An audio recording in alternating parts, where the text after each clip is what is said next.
Merhaba arkadaşlar, yepyeni haberlerle karşınızdayız. Elçin Sango'dan çok konuşulacak sözler. Bazı oyuncularla aynı projede çalışmak istemiyor.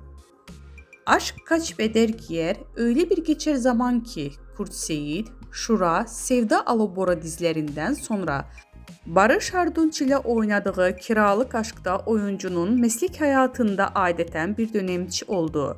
Sango romantik komediyle kazandığı ünün farklı bir türü dizide devam ettirme kararı aldı. Blue TV'de çekilen Türkiye'nin ilk vampir dizisinde Yaşamayanlar'da Kerem Bürsin, Birkan Sokul'un ile başrollerinde oynadı. Bu dizinin ardından ise yeniden ekranlara dönen ve Kıvanç Tatlıtuğ ile birlikte oynadığı Çarpışma dizisinde oynadı.